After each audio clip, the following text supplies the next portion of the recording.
being the chronicle of the family Gordon, as laid down by Sir Drummond Gordon, the year of our Lord, 1413.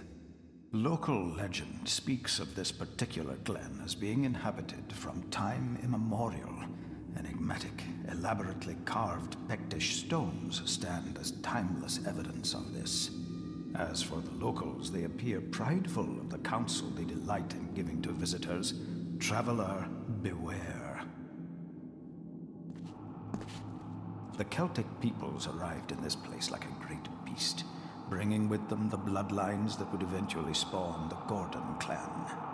Using their superior numbers, knowledge, and machines of war, they swiftly conquered the primeval Picts. With them, they brought too their religion and druid clerics. The magics these wise men used did shape forever the lands, even until this present day.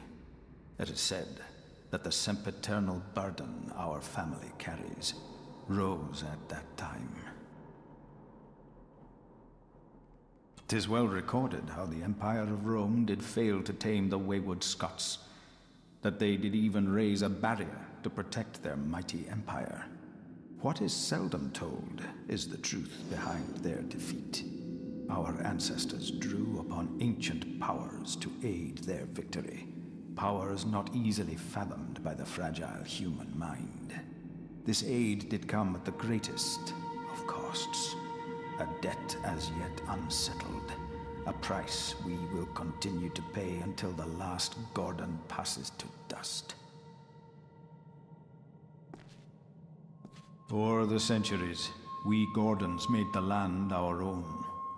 Others did bow to us, as we kept the secrets of Scahan Dubh, the secrets of the Black Mirror.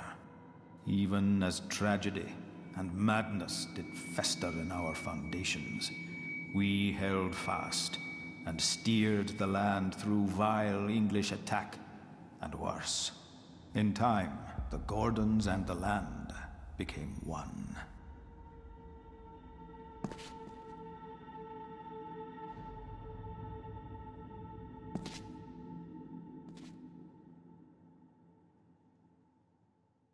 Some pages have been ripped out. The only thing left seems to be some kind of family oath. In blood we are bound to the land we protect, to the truths we alone may conceal. I shall forfeit my life. Lest my clan should suffer, I shall forfeit my spirit to hold the darkness at bay. In blood we are bound till the day of the reckoning. What on earth? Where's the call coming from?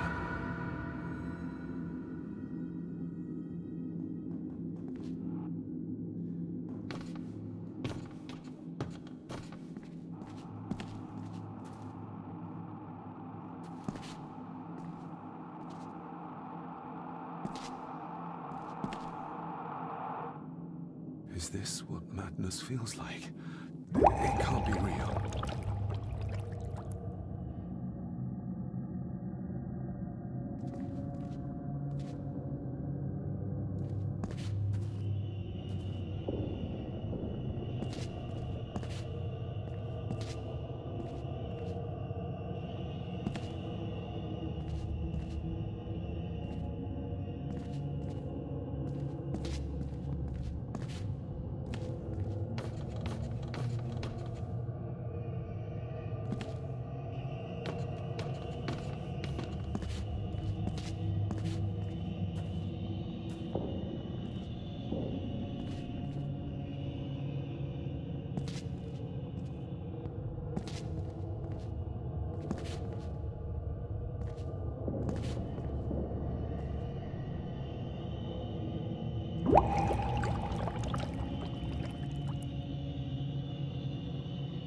All this looks like the bottom of a lake.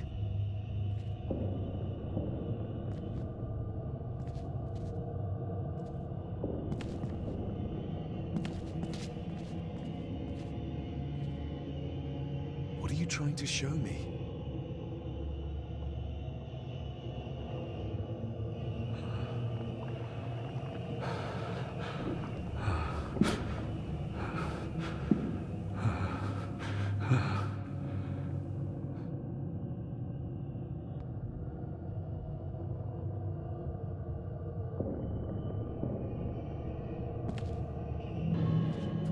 She's not holding a baby, but some heavy object to weigh herself down.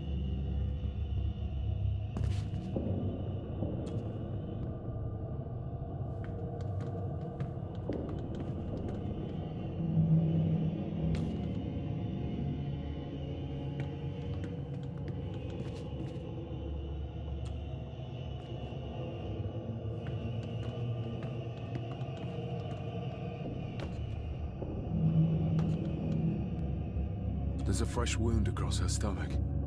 The figure up there must be Edward.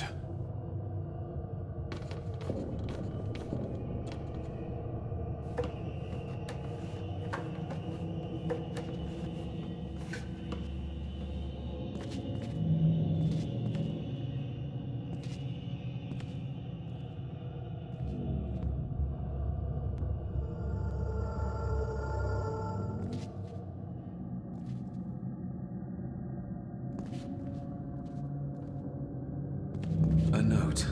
I'm taking my baby with me to save it from this rotten family. Find my child!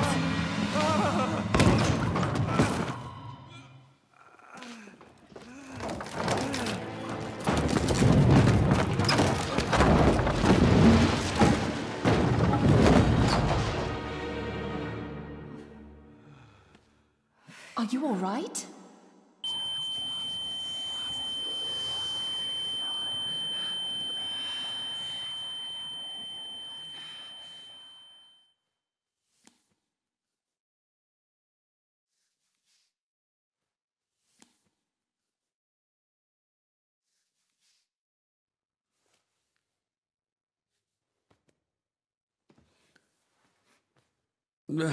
Did you see her?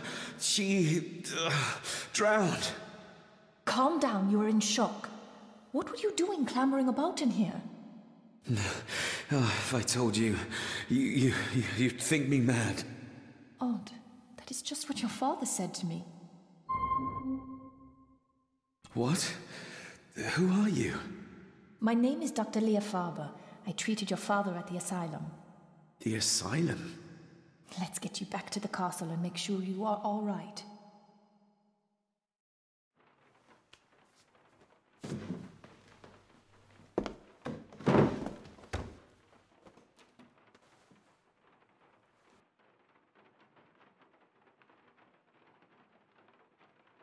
What's this about an asylum? As I said, your father was admitted. Why? Who did that to him? I did. But unfortunately, he managed to escape. What? Hold on a minute. How dare you come in here and... Told you? Your father was a madman. A complete and utter madman. Don't mind me. Please continue. What did you come here for? I'm not sure your father's story is finished yet, and there are some things I still need to make my peace with. Well, what right did you have to lock my father up in a madhouse? I was his doctor. I understand you are in shock, but you have no right to speak to me in such a way. I was trying to help him. He's dead. Capital job. Now, hold on just a minute.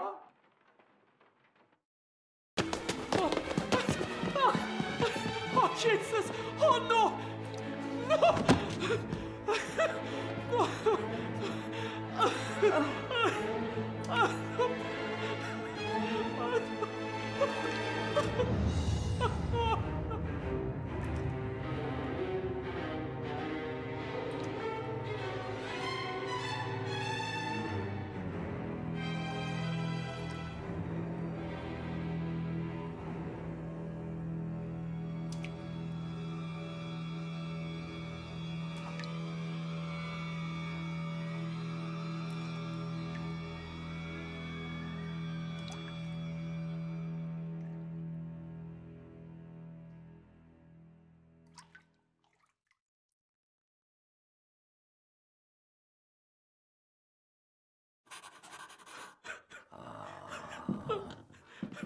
Eddie, it'll be all right. Pull yourself together. I suggest nobody else goes down there. We should keep the room intact until the police can get here. I shall alert them first thing in the morning. What an unfortunate accident. An accident? You think so? Just after the madman's son turned up at our door. And yet you were the one standing over her body with blood on your hands. How dare you? I was too late. I was trying to help her. She... There, my sweet boy. Let's get you to bed. Angus, would you? Of course, ma'am. I think we will all benefit from a good night's sleep. I know you may have no reason to, but I need you to trust me. I'm the only one on your side when it comes to your father's death. Lady Margaret certainly isn't. But if I told you what I saw in the chapel, you'd have me in a padded cell, just like my father. Why did you come here? To make sure my father was successfully in the ground? With all due respect, Mr. Gordon, I will not allow you to speak to me or about my work in such a tone. I tried everything I could to aid your father. Your father was heavily drugged when he was brought to me, to prevent any further violent outburst, or so Lady Margaret had said. But something felt wrong, even then. So, what was my father like when you locked him up? I didn't just lock him up. I tried to help him. He was convinced he was carrying some ancient curse, that he was being haunted by evil. I wish I had reached him, had been able to reach him. Maybe if I threw you a bone, you'd get off my back.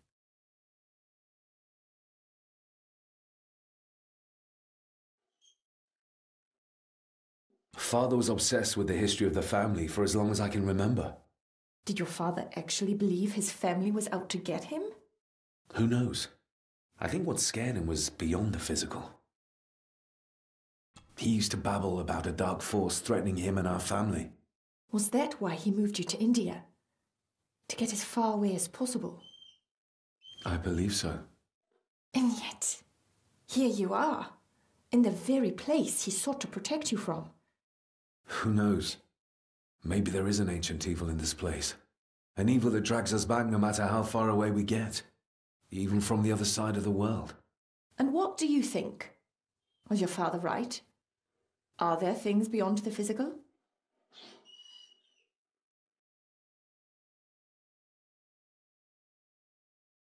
I have other things to worry about right now. Things like a drowning woman floating in thin air. If you really want to help me, I need to find out what the maid knew. What Lady Margaret and Angus didn't want her to tell me. You believe it got her killed? Maybe. What I saw in the chapel, it has to be real. She must have drowned herself down at the loch. Because if it's all in my mind, like father, like son.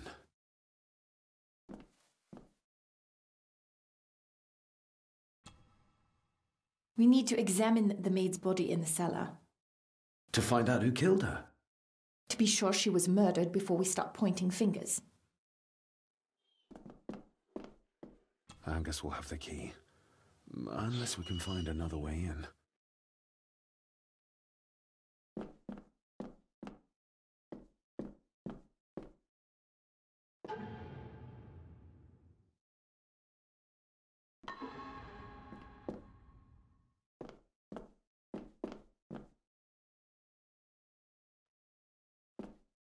Rory's not one for cleaning up after himself.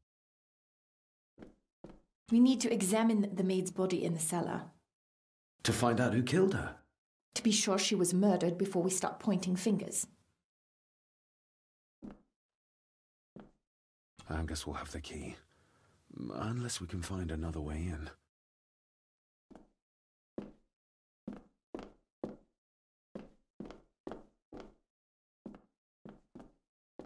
I think I might have an idea how to get into the cellar, but I'm not sure you'll like it. If it involves this filthy dumbwaiter, don't even think about it.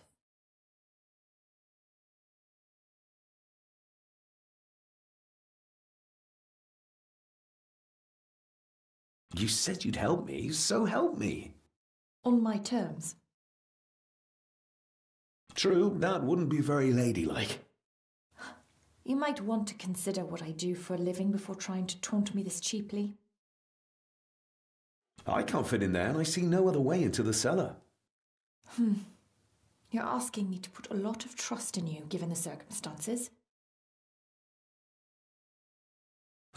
You can trust me, and I will do my very best to learn to trust you. All right, then. Clothes can be washed.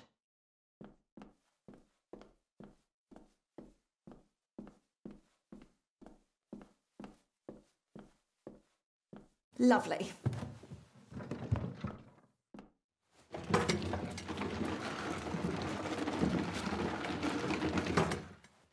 Pull me back up!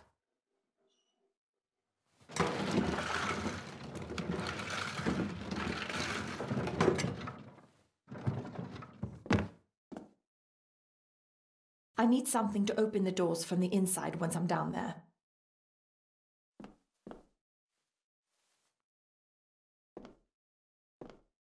I still need something to open the doors. I'm not crawling in there for the enjoyment of it.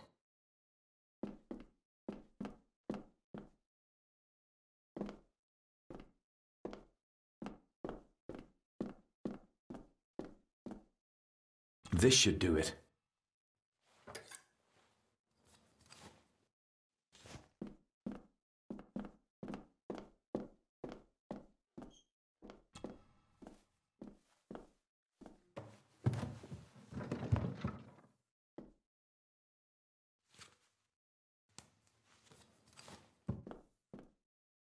Going down? Good luck. See you in a minute.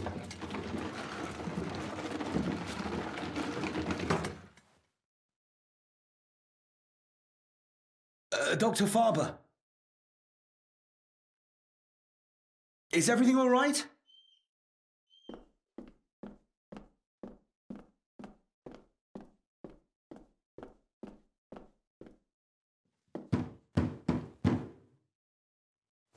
Leah! Oh, if anything's happened to her. You needn't worry about me. I've been to stranger places than this castle. Follow me.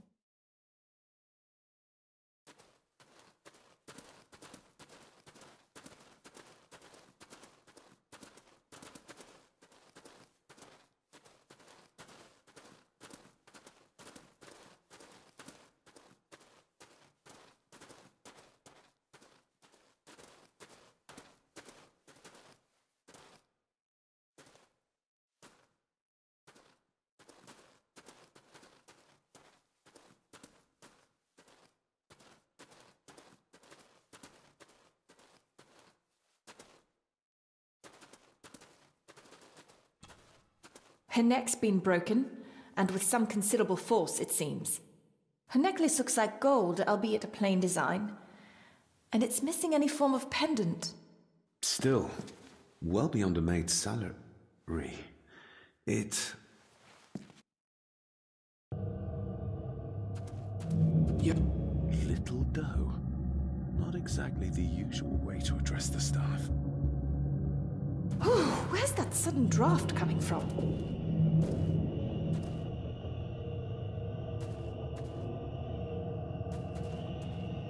Mr. Gordon? Speak to me, please.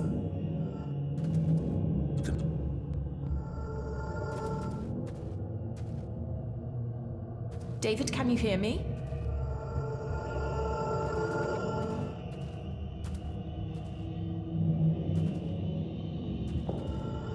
Mr. Gordon, are you with me?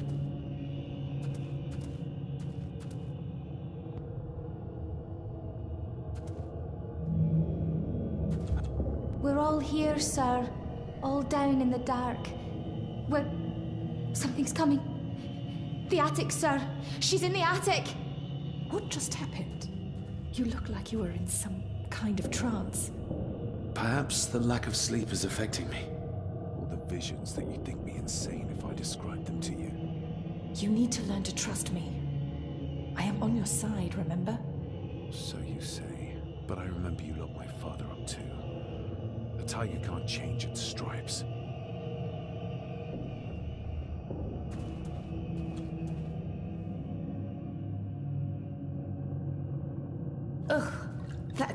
horrible. You're not the one with your hand in it.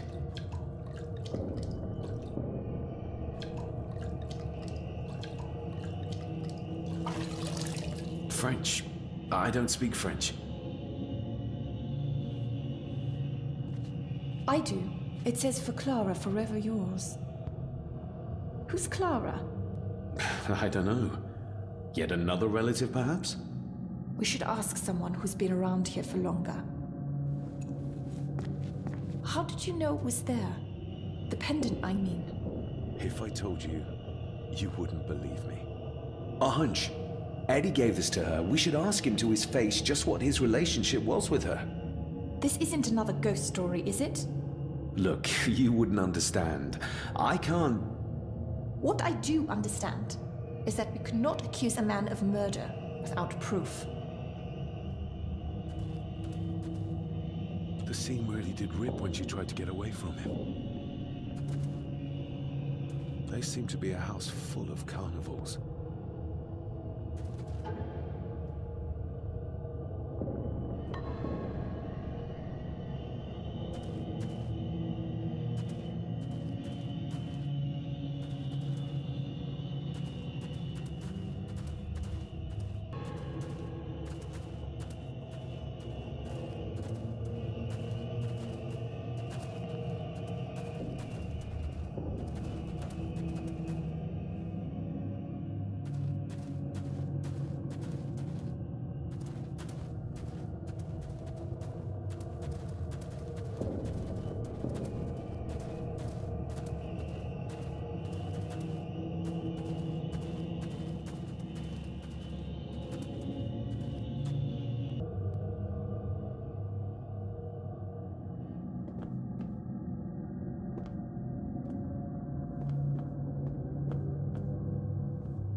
If you'd just like to wait out here, sir.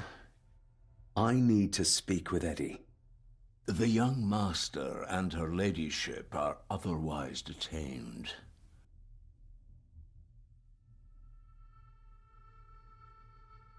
May I remind you, this is my house? May I remind you that it is not yours yet?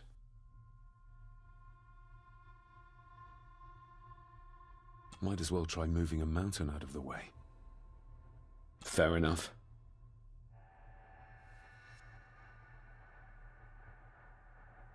If Eddie really gave her that pendant, he might be her killer, and I might not be losing my mind.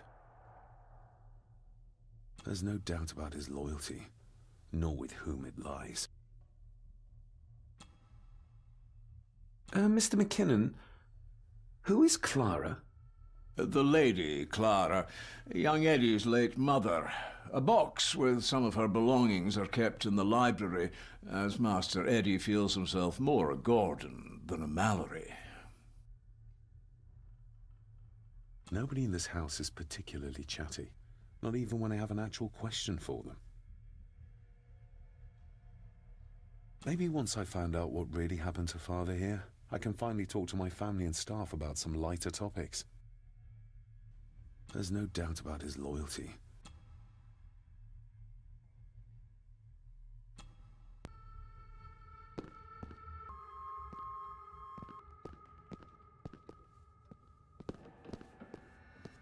Clara seems to be the name of Eddie's mother.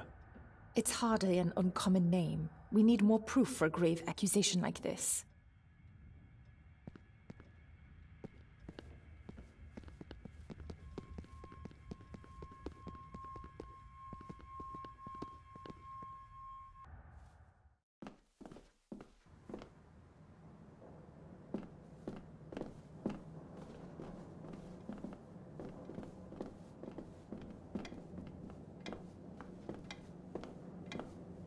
belongings of Eddie's mother.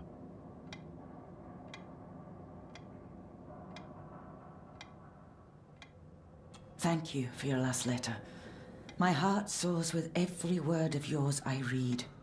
I touch the ink and imagine your fingers are just inches from mine, that we can almost touch, that I can almost feel the warmth of your skin once more.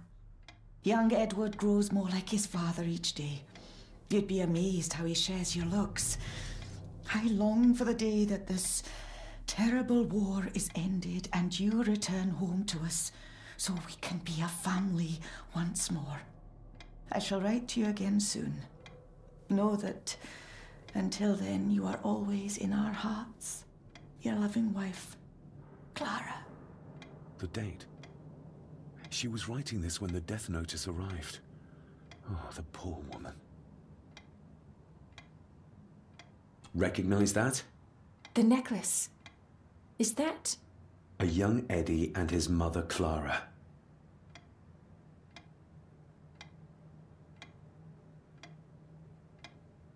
I regret to inform you that your husband, Corporal Victor Mallory, number 874511, was killed in action with the enemy on the day of the 14th of September in Ypres. Your husband was involved in an advance against enemy lines. While he and his fellow soldiers fell, the action was successful, and you can take comfort in knowing his sacrifice saved many lives. It was not possible to get his remains away, and he was buried in a soldier's grave. Please accept the condolences of all the company. Yours, Captain Arthur Jones, 4th Army.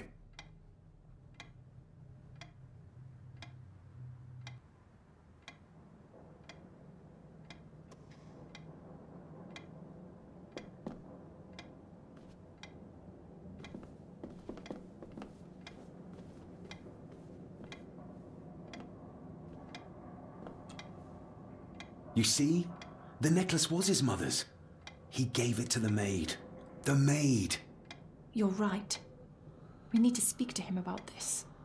But how could you know this? I can't help you if you don't tell me. Cousin Eddie might be a murderer. How I draw my conclusions can wait for now.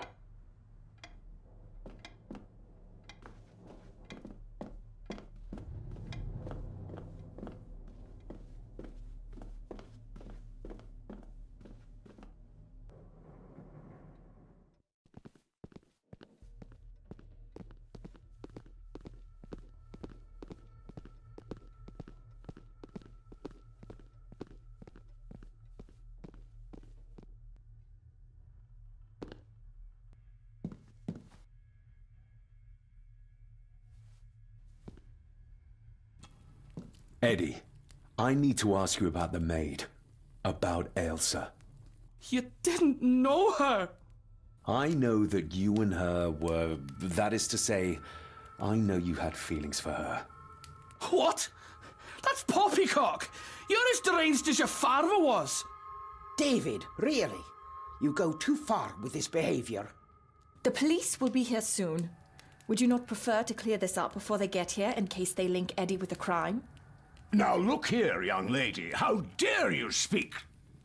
That's enough. Eddie. My little doe. Strange thing to call the help. How? It was just harmless fun, that's all. You gave her this. It was your mother's.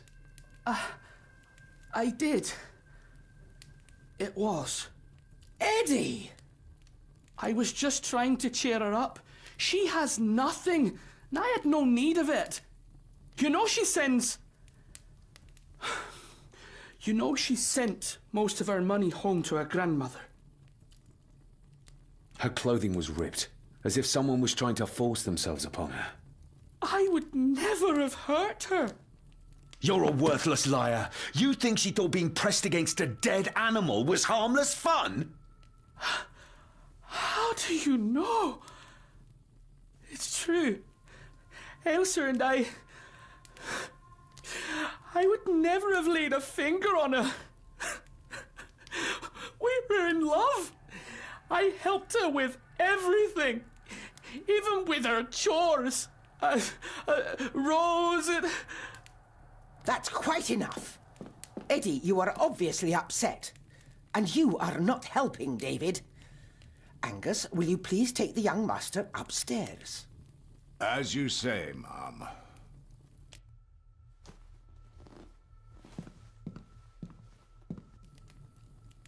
I think you have caused quite enough disruption here. We shall settle this heritage dilemma first thing tomorrow. I don't think so. I have more questions now than ever. About my father, the maid, this whole damn house. Have a care, David. Need I remind you of your father's temper? I would never. Given the current mental state of Master Eddie, who should be a part of the heritage considerations, any discussion on the topic would be futile at this point. Would you not agree? Thank you, Leah. Maybe it's a good thing you're here after all. Impudent brats! What's going on? Did you notice when Margaret got angry? When Eddie mentioned... What was it? Chores involving a rose. What does that mean? Something about the garden, perhaps? We could ask Rory. Or is it about the attic? Oh, I wonder. Whatever it is, it's something she doesn't want us to know. The attic? I saw the maid coming down the stairs with a tray. But there's nothing up there but an empty room. Interesting.